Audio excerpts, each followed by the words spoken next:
Welcome to the Circuit of Success Podcast. The Circuit of Success Podcast. With your host, Brett Gilliland. Brett Gilliland, Visionary Wealth Advisory. The Circuit of Success Podcast. Let's start the show. Welcome to the Circuit of Success. I'm your host, Brett Gilliland. Today, I've got Dr. Tracy Gapin with me. Tracy, how you doing? Hey, great. Thanks so much. Good to be with you.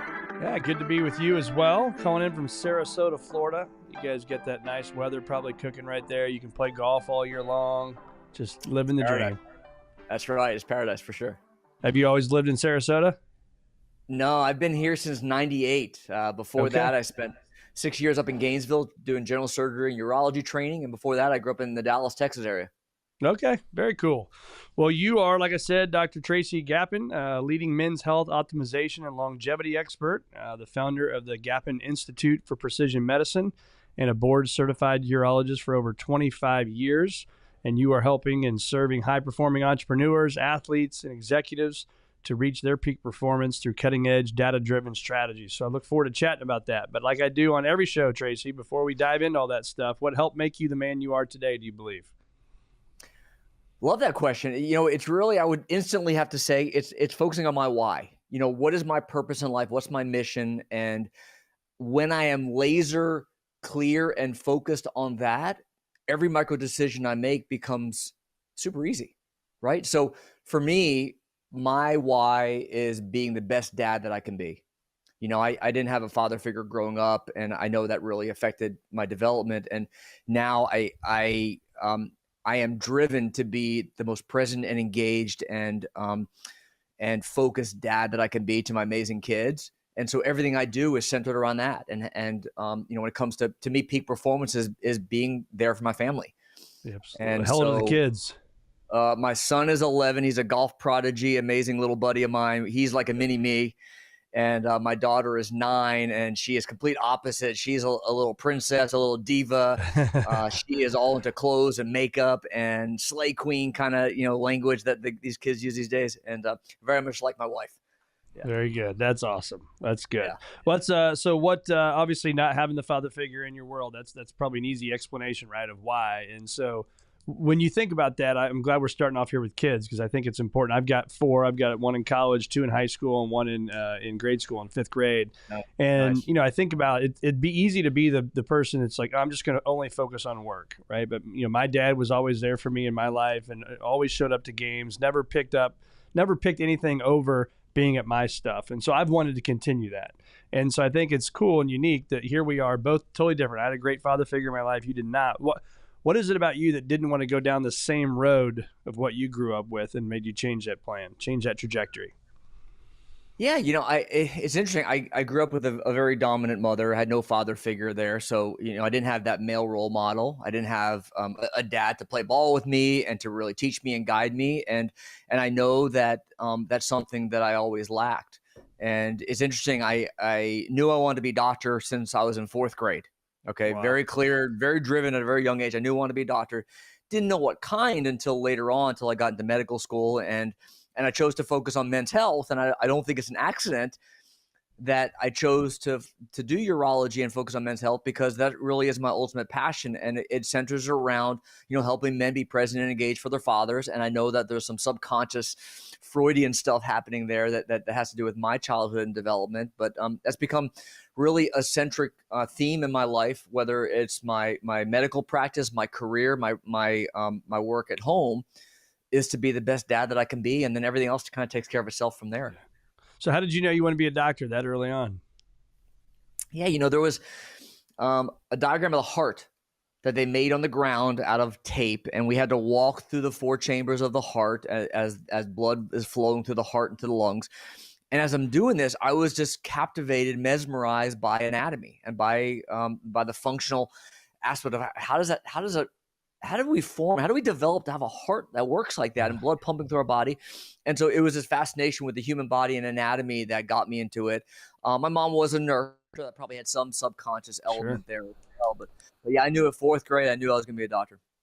That's awesome. So you hear the terms now, you know, peak performance, optimization, all these things, right? Kind of the stuff that's going on in the world. I talk about it as well. When you think about peak performance, can you share we'll dive into the stuff and how you're helping a lot of people, but I'm always curious on the actual person that lives the life that you live and the things that you, but what do you do personally to live at peak performance? Do you mind sharing that? Oh my gosh. We can spend hours on that, but first of all, I love the question. Let me just define, what does peak performance mean? That's great. Yep. A lot of people, they hear that and they instantly think of, an Olympian or a triathlon or this bodybuilding dude or some sort of, athletic stuff. But to me, peak performance can mean a lot of things to a lot of different people. And to me, it really just means how can you get your mind and body to function at the highest possible level? Okay. And so again, for me, it's being a father, being a husband, being a leader to my family. But peak performance also means leading a team at work, running a small business, running a big business, running a nonprofit, being a leader in your community, being a leader in your space if you're a thought leader. And so peak performance to me is not necessarily all about athletics, although it certainly has a lot of parallels there.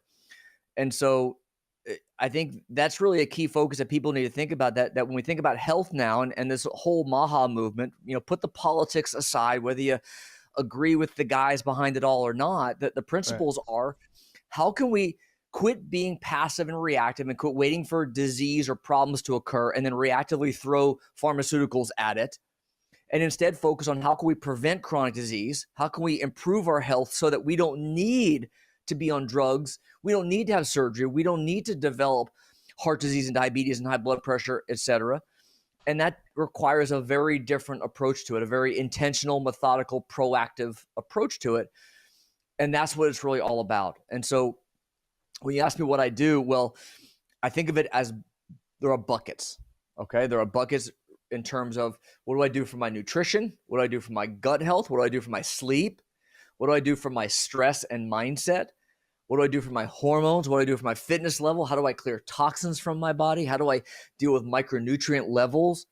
You see, there are a lot of different aspects to it. And what a lot of people want to do is just say, well, just take this one magic supplement and this is going to be all you got to do. Or, we do a lot of peptide therapy at Gapin Institute, but I like to think of peptides as these amazing molecules that are the icing on the cake. And when you bake the cake that has all the ingredients I just mentioned, then you can start to look at the sexy stuff that can layer on top of that and to take you to the next level. But the mistake a lot of people are making is, peak performance to them means, well, I'm going to take semaglutide to lose a bunch of weight and then I'm going to be healthy and that's all I need. Well, that's not quite how it works. Yeah. I apologize if you can hear the loud drilling going on. Is that showing up on the mic? Can you hear it? Not at all. No, you're good. All you're right, good. Perfect. Thanks. I was like, oh crap. We're 2 days away from finishing our members only speakeasy called Beyond, and it's up here with our podcast studio and our wealth management firm. And sweet. so it is extremely loud behind me. So if you see me check out, that's what happened there. So I apologize. I got to adapt. So talk about peptides. Like, so for people like me, I hear those things. I don't really even know what it means. So educate us on that and what that means to our listeners. Sure. So a protein is made up of building blocks called amino acids. Okay. So a peptide is nothing more than a short sequence of amino acids, a small peptide. So any sequence of amino acids that's under 100 amino acids in length, by definition, is a peptide. Okay.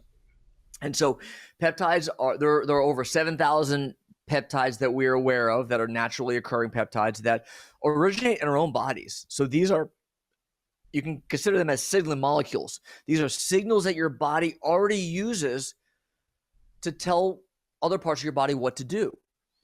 So, for example, there are peptides that come from the thymus gland, which is a small gland in your neck that is there when you're a baby, but it shrinks and goes away and is gone for the rest of your life. That creates key immune cells that are critical for your immune function and recovery and repair. So your body has this amazing innate ability to heal itself, but sometimes it loses those signals that it needs to do it properly. And so there are peptides that come from the thymus gland that can be, once you can identify the specific sequence of amino acids, you can then synthesize that and recreate that and compound that. So peptides are simply, again, a short chain of amino acids that have a very specific sequence that have a very specific function. So there are peptides that can help with weight loss. You've heard of semaglutide, tirzepatide, retatrutide is the newest one coming out in that category. There are peptides for building muscle. There are peptides for helping with musculoskeletal repair. So, for example, I had recurrent tennis elbow, and there are a couple peptides that were great for helping repair soft tissue around an injury like that. There are peptides for helping heal from surgery, for example. There are peptides that can help with gut health, with inflammation, systemic inflammation from in your gut, or systemic inflammation from infections or toxins. There are peptides that can help with cognitive function and memory and focus, mental acuity. Peptides that can help with mood and depression, anxiety. There are peptides for sexual drive and libido and sexual performance, hair, skin, and nails. So there's everything. Almost anything you can imagine. There are peptides that have been identified and sequenced and are now synthesized that can help improve that function. But let me put a limitation here to provide a little bit of context. Let's say you have systemic inflammation in your body, and it's from gut health issues, a very common problem that most people don't even realize. Your gut controls your whole body without you even realizing it. Let's say you have massive gut health issues that originate from things like stress, which we all have, which most of us don't want to admit. Things like alcohol, things like sugar, things like crummy, unprocessed or processed, poorly refined carbohydrate sugars, packaged foods, etc. Toxins in our food and drinking water, toxins in our personal care products. All these chemicals are crushing our gut, causing systemic inflammation. Poor sleep can cause inflammation. So if you're trying to take a peptide that eliminates inflammation, you're not addressing the underlying cause of the inflammation. That's a great example. The peptide is not going to do anything for you. And so that's a big mistake that people think that peptides are the magic pill. There's a guy out there. He's not a doctor. He's not even a medical practitioner. I don't want to name him, but he's out there in Utah, and he's selling people on this $15,000 package that includes 8 peptides. And it's, excuse my language, it's bullshit. Right. Because it's the foundation, fundamental stuff you got to do first. You have to bake that cake and then put that icing on top, and you're going to get great results. It's going to help expedite and augment your outcome. Yeah. But peptides have the limitations as amazing as they are. Yeah. So that person or whoever is doing that is basically trying to put a Band-Aid on a bigger problem, which is what you're eating, what you're putting in your body, right? The alcohol, all that kind of stuff, right? That's right. Yeah. It's a shortcut that doesn't end well. Yeah. Yeah. Talk about, like, you talk about your fitness and your gut. Like, what are some of the things that you're consuming? Like that's what I'm like. I take omega-3s, vitamin D, multivitamin, was it DHEA or something like that, because based on my blood work and the stuff that I've done. And so what are the things that, without knowing, obviously, I'm going to make a statement because you are a medical doctor, you are not giving advice on this to the person listening, right? But what is a common thing that you're seeing out there that people could do to better their health, whether that's their gut health, their fitness level, all that kind of stuff? Yeah, so let's go through those different buckets I kind of mentioned earlier, and I'll give you some basic bullet points, 30,000-foot view, generic for everybody, understanding that I'm really big on personalization and test, don't guess, and help personalize that. One size fails all is what I like to say. So take all this with a grain of salt with a big asterisk. Nutrition. I hate the battle that's going on over whether you should do paleo or keto or carnivore or Mediterranean or vegan or whatever. It depends on your genetics. It depends on your gut health, on your testing to know what's right for you. In general, focus on just eating real freaking food. So what I mean by that is eat fresh fruits and vegetables. Organic is worth the money, so definitely organic if you can. Lean meats. If you eat meat, organic, grass-fed meat, wild-caught fish, it does matter, does make a difference. You want to be eating clean, real, whole food. If you do that, that's half the battle. Eliminating the packaged products. If you look at the ingredients of any food you're eating and you don't recognize them or you don't understand them or you're not able to explain them, you can't eat it. If it includes anything that has these inflammatory seed oils like canola, cottonseed, soybean, safflower, sunflower, cottonseed, partially hydrogenated corn oil, those are all pro-inflammatory. And there's a lot of good foods. Like, for example, I was with my wife at Target a year ago. I took a picture of this and I put this on social. You go to Target and I was going to get a bag of almonds. Okay, almonds are in general a great snack. They have good omega-3 fatty acids, the healthy fats, which are good for you. In general, almonds I'm okay with. But this package, you look at the ingredients, and the very first ingredient was partially hydrogenated corn oil and cottonseed oil and salt, and then, oh, by the way, almonds. So it's like it's wrapping poison around a potentially good food. So but the person's buying it, the average person's buying it thinking, hey, this is a great snack, right? It's healthy. It's what you hear. That's right. But yet we're putting all this crap in our body. Not realizing how harmful it is for you. Exactly. Yeah. So another key thing around nutrition is to focus on protein. So what I mean by this is most of us don't eat enough protein, and we need to be focused on eating at least 0.8 to 1 gram of protein per pound of body weight. So to make that easy, most guys out there, that means about 150 to 180 grams of protein per day. So focus on 50 to 60 grams of protein per meal. How are you going to get your protein? If you do that alone, that's, again, half the battle.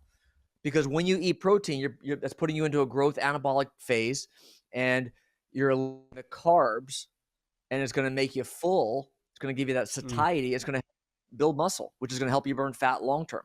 So protein is the key. So do you care if I keep interrupting? Is that all right to ask these questions? Please do. Yeah, of course. And so, so if I do that, so I weigh 168 pounds. So I need 168 grams, let's call it, of protein, right? And so the myth out there would be, well, if I eat more protein, I'm eating all this stuff, I could gain weight. That what you're saying is that's not necessarily true. Yeah, great point. So the key, it really comes down to quantity and quality of calories. So there's this battle that, calories don't matter. They do matter. If you're in a calorie surplus, if you're eating 25, let's say, and what we do is we do metabolic rate testing. So with a simple test, you wear a mask for 8 minutes. We can actually measure your metabolic rate to understand that you're burning 1,825 calories a day, let's just say, at rest. And with exercise, you're burning 2,080 calories a day. I'm giving out random numbers, for example. If those are your numbers and you're eating 2,500 calories a day, you're not going to lose weight.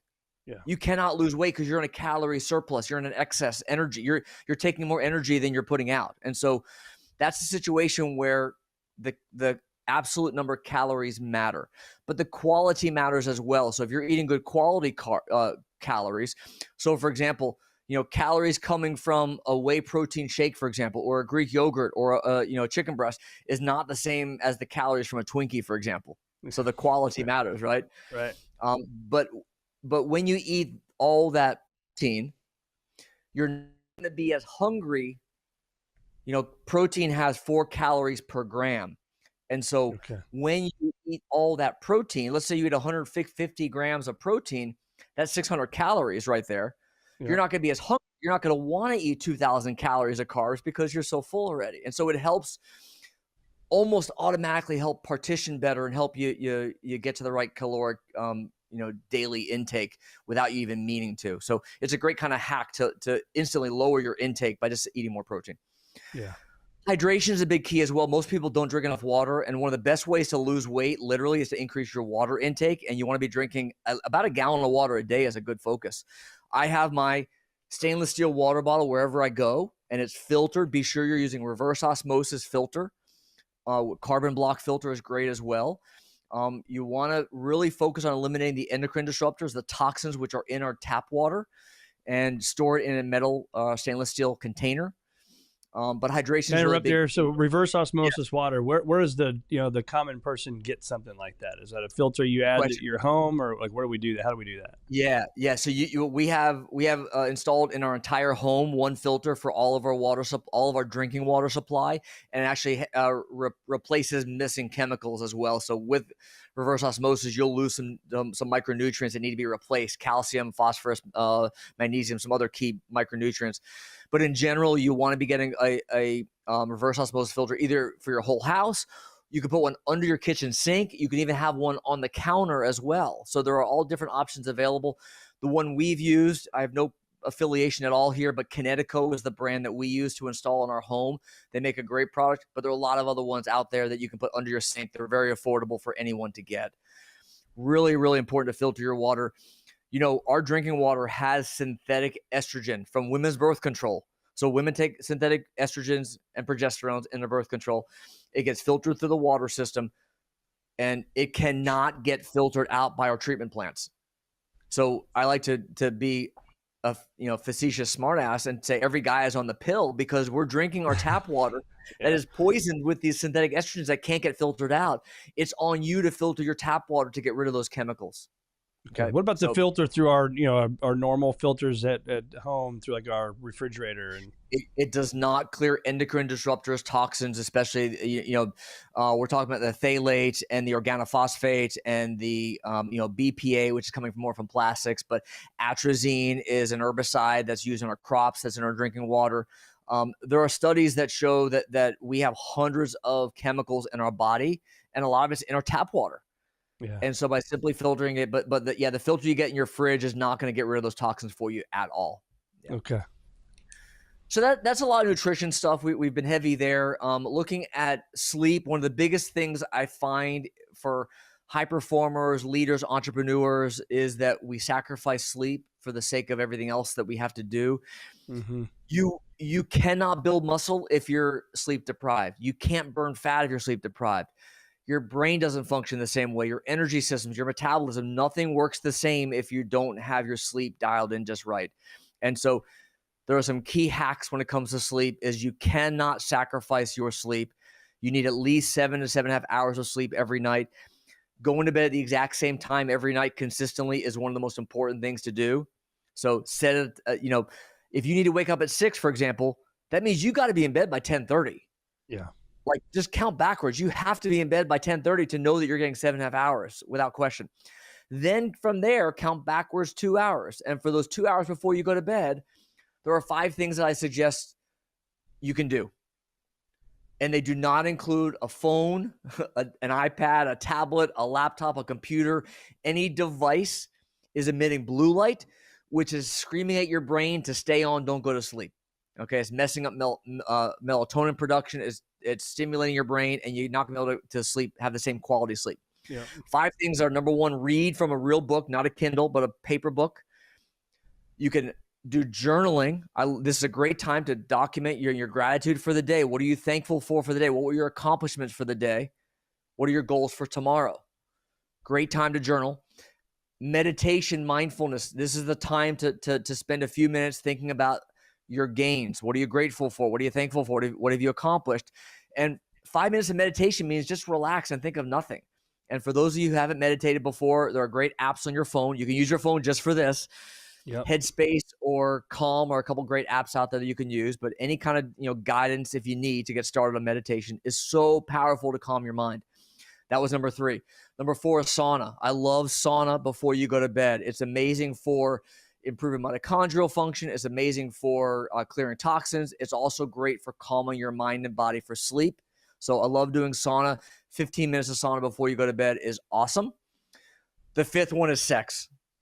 Nothing calms your mind, gets you better prepared for sleep than sex. And so focus on those 5 things for those 2 hours before you go to bed. No electronics, and it's going to help improve the quality of sleep. Yeah. Dark room, of course. Get rid of electronics. The key thing is you have to be tracking. So what device are you using to track quality of sleep? Because you can sleep 7.5 hours, but if you're not getting the deep sleep and the REM sleep, which are the 2 key restorative stages of sleep, then you're not going to get the same repair and recovery. And so you got to be tracking. Aura is a great device. The Ultra Human has a new ring out, which I like as well. Those are the best devices for tracking sleep. And look at deep sleep and REM sleep. You want 1 hour deep sleep and 2 hours of REM sleep. Okay. I wore a Whoop for 4 years. I stopped wearing it because of the amount of information. And I've been debating, going back and forth, debating on going back to it and wearing it again. But it's just basically said, Brett, get more sleep. Don't have the bourbon on Friday night. And one of the things that really crushes sleep is alcohol. And I'm not here to tell you can't ever drink, but when you track your sleep and you track stress, another metric I love to track is heart rate variability, which is a great way to measure stress levels. You'll see how alcohol crushes your sleep quality. Yes, you may fall asleep, but you get no deep sleep, no REM sleep. It destroys it. And so in general, know that alcohol may sedate you, but doesn't give you good quality. Whoop is great for tracking recovery, athletic performance kind of metric, not really good for sleep. So I love Whoop for a different purpose. Yeah. Okay. Good to know. Yeah. Good to know. Vitamin intake. I mean, is that obviously you got to again test before we guess, as you said earlier. Yeah. But is there the common thing out there that if somebody's listening, they're like, look, I can't afford to go see you at Gapin Institute or whoever. Is there something they need to be doing? Yeah, some basic supplementation that I recommend for almost everyone. And yes, you got to test. One size fails all. Number one, everyone needs a good quality micronutrient. Okay, we're talking about a multivitamin here. And most people say, well, multivitamins don't work. I read studies that say they don't work. They don't do anything for you. Well, think of it like an oil change for your car. The best analogy I have here is when you get an oil change for your car, you go in and your car's working fine, right? I'm fine. My sensor told me to get an oil change. So I'm here for an oil change. You leave and you're like, yeah, it's driving the same. What the hell? Like, why did I do that? It's working just fine. That's how I think of multivitamins, as you're giving your body the key micronutrients it needs to function properly so that you don't ever run into trouble. There are a lot of issues with magnesium deficiency, selenium deficiency, vitamin A deficiency, B complex vitamin deficiencies that can cause real problems. You're just trying to avoid all that stuff by giving you the foundational fundamental elements that you need. The key, though, with multis is don't be buying it on Amazon. Most of it's crap out there. And if you're not taking one that requires about 4 caps a day, typically it's not a good quality one. Doesn't have enough of the ingredients. Like the sense one a day is where it's like a Flintstones vitamin. Those do absolutely nothing. You're not absorbing anything. It's you need to be getting a good quality one. So Thorne, Designs for Health, Zymogen, Metagenetics, Life, a lot of great Douglas Labs, some great products out there. It's worth it to spend a little extra to get a good quality one. That's a multi. Vitamin D. Even here in sunny Sarasota, almost everyone is deficient in vitamin D. Incredibly important for bone health, for immune function, for energy, for metabolism. Vitamin D, I love for most people. Good quality fish oil. It's anti-inflammatory. It helps with cardiovascular health. You need to have an EPA and DHA combination fish oil supplement as well. I love curcumin or turmeric. It's a great herbal, harmless supplement that's been around for thousands of years, and it's incredibly powerful for its anti-inflammatory effect. I love it for everyone. It has incredible benefits when it comes to, again, suppressing and reducing our systemic inflammation. Inflammation, it's clear, is one of the key drivers of the aging process. All right, so I love curcumin or turmeric. I love CoQ. CoQ in the ubiquinol form is a great supplement to help with mitochondrial function. So our mitochondria are the workhorses of the cell. Every cell is trying to produce energy for your body through the mitochondria, and it requires what's called an electron transport chain to produce ATP. Scientific stuff, basically how our body makes energy. It needs CoQ to function properly. And so I love that for almost everyone could benefit from that. Those are the kind of the foundational fundamental things that most people need. I love things like magnesium. Most of us are deficient in magnesium without even realizing it. Magnesium glycinate or threonate are great magnesiums that can hit the brain.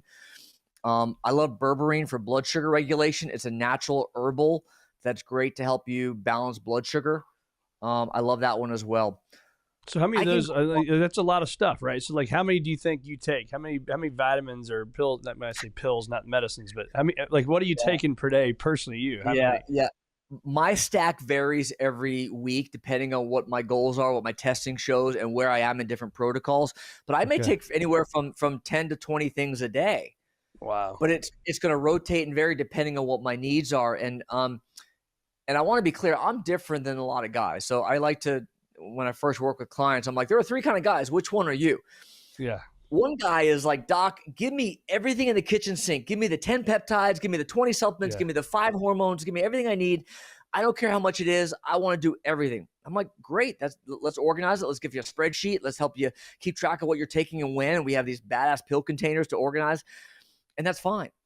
Some guys are like, doc, give me 3 things. I can't handle more than 3. Give me 3. I don't care what, the best 3 you got, and we'll go from there. And that's fine. And what we do is we prioritize based on what the testing shows you need. And we'll rotate sometimes based on what your core 3 are. Your core 3, what I call that is the top 3 issues that you need fixed today, right now. The most pressing concerns. And so that may rotate. And then most guys are somewhere in the middle. Like, yeah, give me some. I'll tell you when it's too much. And that's where you have to kind of what you don't need. And so there's a lot of foundational, fundamental things we can do. And there's a whole lot of stuff we can personalize depending on really your bandwidth, and everyone's so different. Yeah. Got it. Makes sense. Talk about creatine. Love creatine. So creatine has been around. It's one of the most studied supplements on the planet. And actually, it's one of the supplements I should have mentioned earlier that I think almost everyone should be on. Okay. It is great for brain health, and it's great for muscle growth and development. It will not make you this big, huge beast. It will not make you gain a ton of water for most people, as long as you don't take too much. And the dosing of it, depending, for women, it's a little less than men, but anywhere from 3 to 6 grams a day is great. Some people are now pushing take as much as 10 grams. That's a little higher dose than I would typically lean on. Yeah, that's a really a new angle there. I've always been on the 5 to 6 grams and the 3 to 5 grams for women on a daily basis. What I do every morning is after my workout, I do a protein shake, and I'm doing 30 grams of protein in my protein shake. I mentioned earlier about the 150 grams of protein per day. So I'm getting 30 grams of protein in my protein shake. I'm getting some antioxidants with some blueberries in there, and I'm getting 6 grams of creatine in that whey protein shake to start the day. Okay, so I mix it in there. You can mix it in Greek yogurt. I love Greek yogurt. 12 grams of protein per, no sugar in those. So great source of protein as well. I do my creatine with the element sugar or salt. The element salt and water. Okay. Is that all right? Great.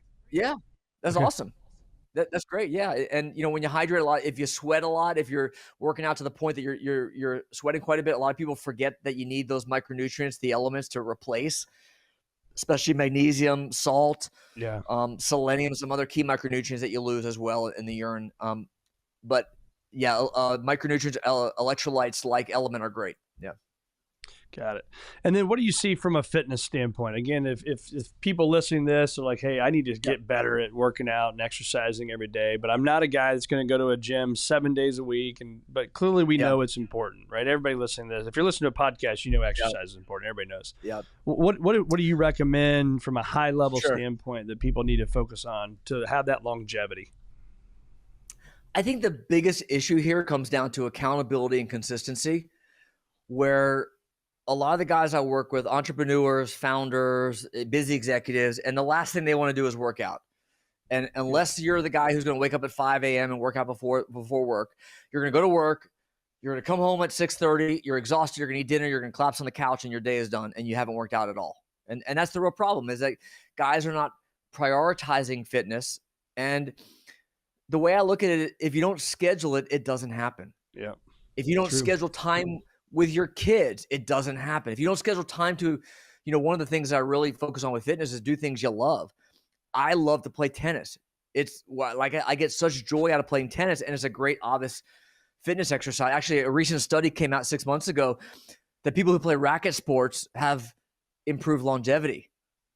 Specifically racket sports. Now, why racket sports? Maybe it's because there's a competitive part to it. There's a cognitive part. There's a community social part to it where you're interacting with other people as well. There's a cardio as well as some strength part of it. I don't know, but racket sports apparently are great for longevity. But I schedule time. Includes pickleball?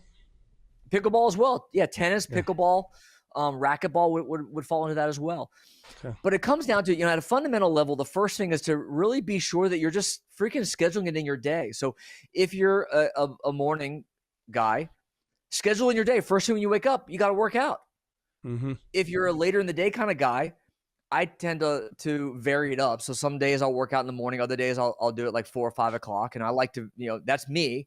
I like to have some variation each day of the week. And I got to go into work early some days as well. So for my schedule, but I have been very methodical and intentional about scheduling it in my life. And so the take home message here is if you don't schedule it, it doesn't happen. Guys know what to do.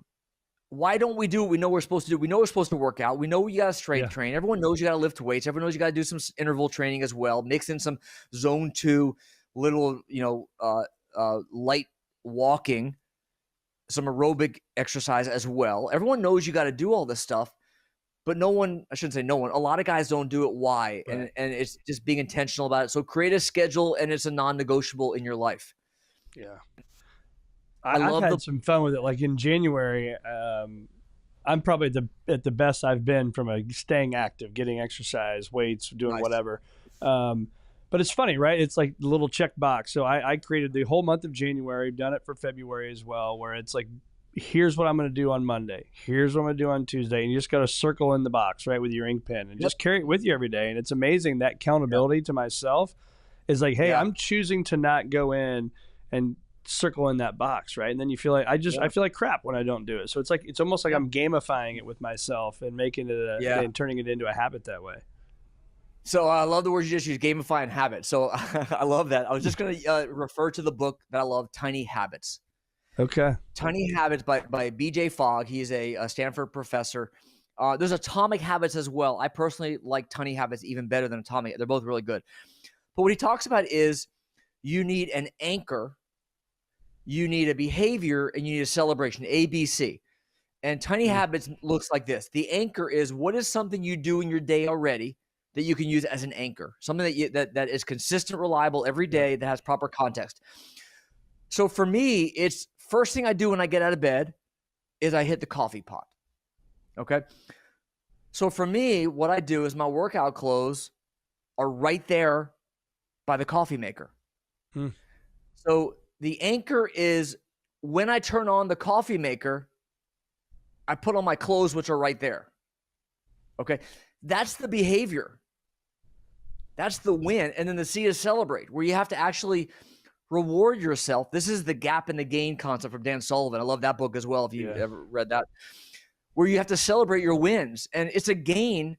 Look how far you've come from 5 minutes ago. I didn't have my clothes on. I have my pajamas on. Now I have my workout. That's a win. Once you do that, of course I'm going to work out now. I have my clothes on. Right. So it's the tiny first baby step that holds you back.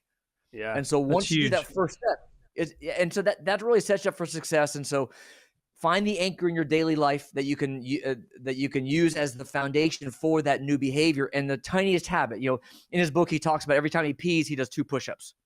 Yeah. 2 push-ups aren't going to do anything for you, but you can't help but do 10 push-ups. Or maybe I'll do 20, but you got to do at least 2. 2 is the tiny habit that you're ingraining in your daily life. And then if you do more than that, that's great, but you're going to always do at least 2.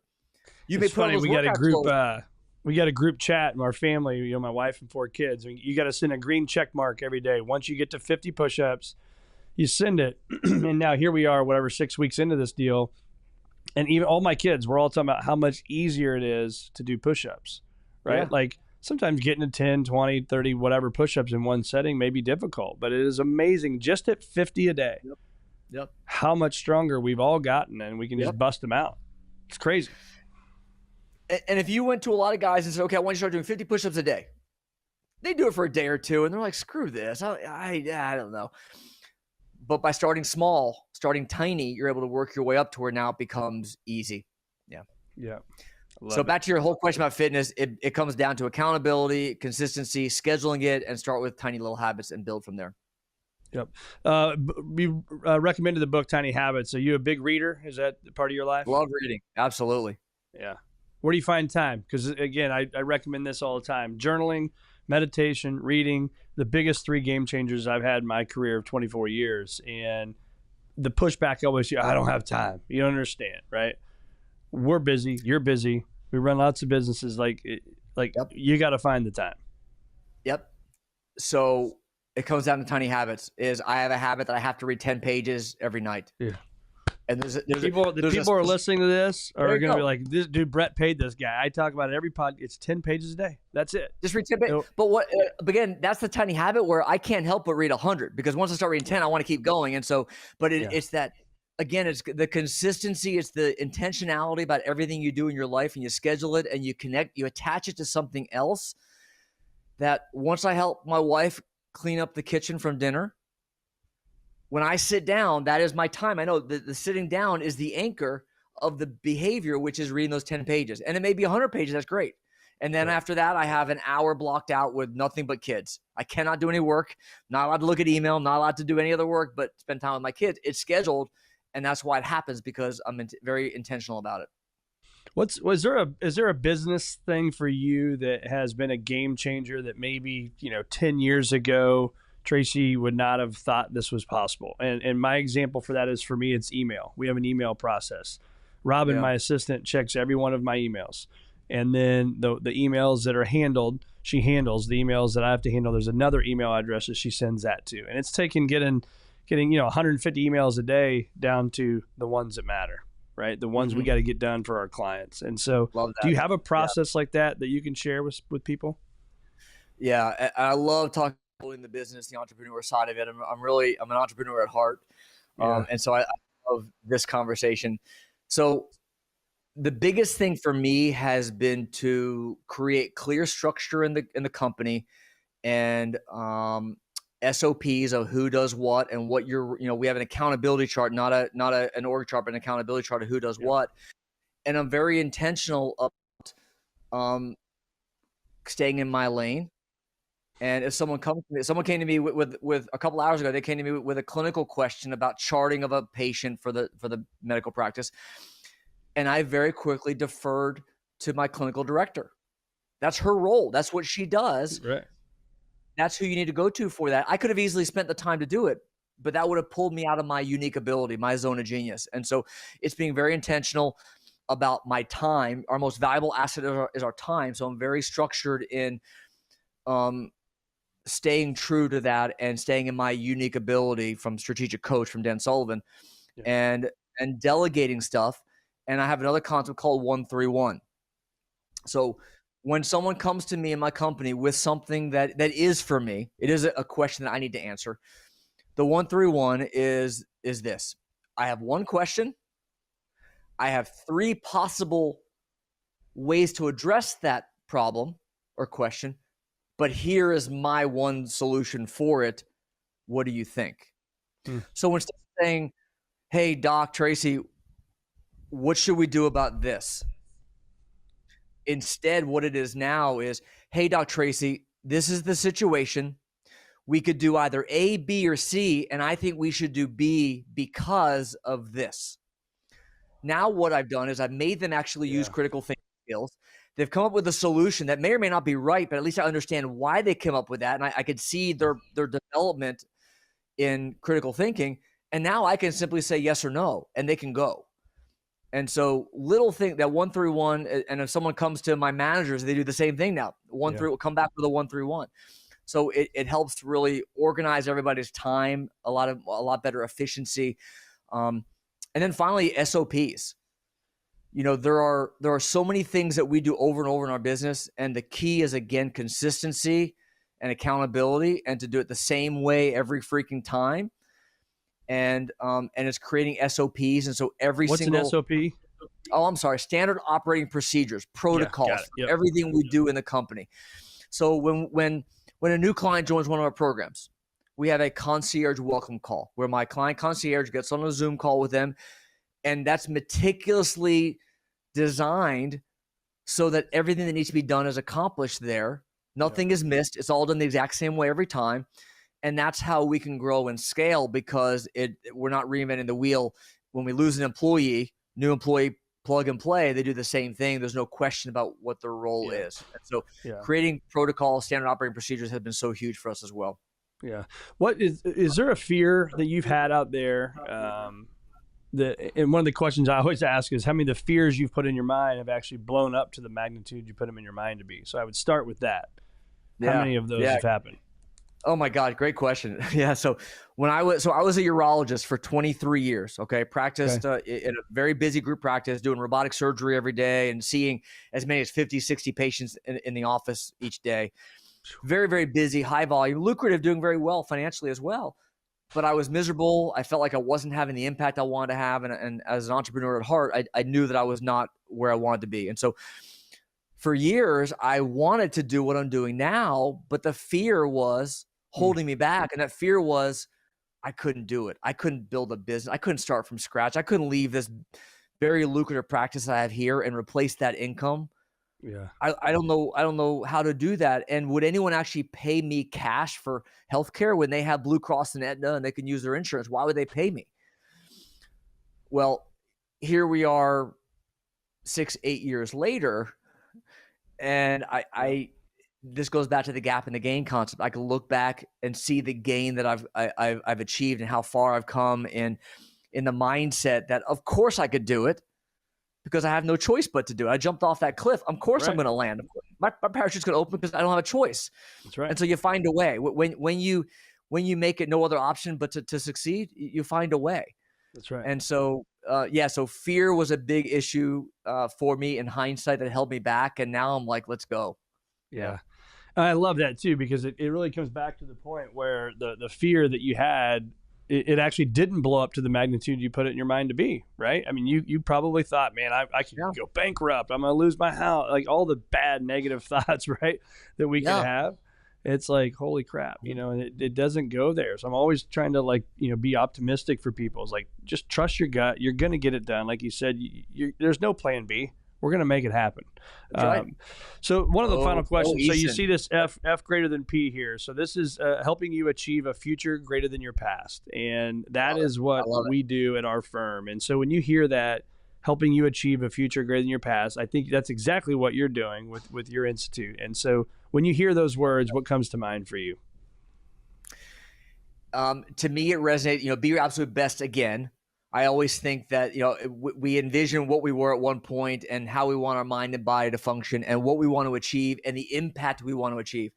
And I really believe that to achieve greatness, to achieve that next level, I believe your health is the foundation of everything. If your mind and body aren't working like it needs to, you're never going to achieve, again, that level of peak performance I was talking about earlier, whatever that may be to you. That your health is the foundation of that. And when you get that dialed in, it makes everything so much easier.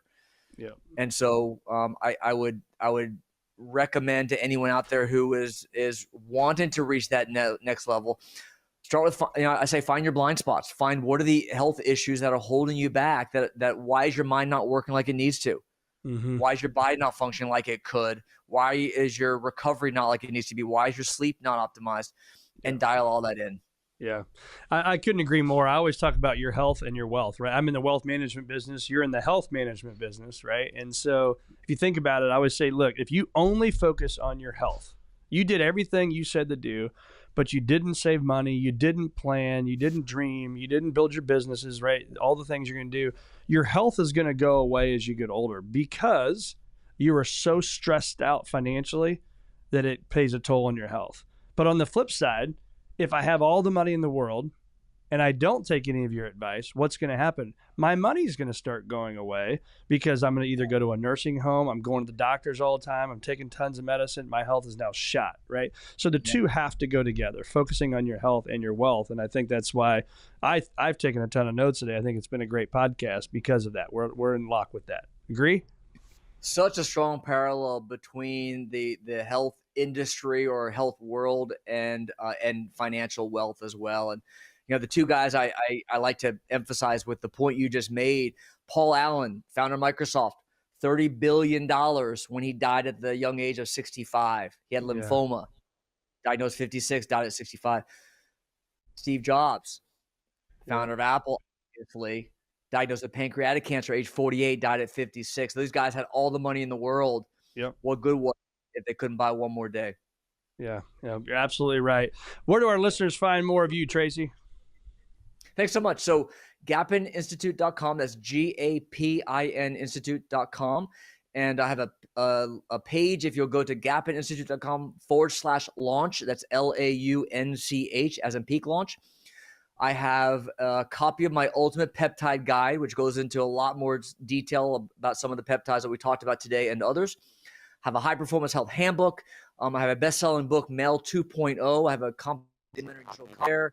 I have a copy of a Peak Launch Masterclass. I give a TED Talk. You can get a copy of TED Talk there as well. All these gifts for your listener. Just download them. All complimentary is my gift to you. Awesome. Well, thank you so much, man. We will put this all in the show notes as well. It's been awesome having you. I've really taken a ton away from this and appreciate your energy and what you're doing to impact the world, man. You got it.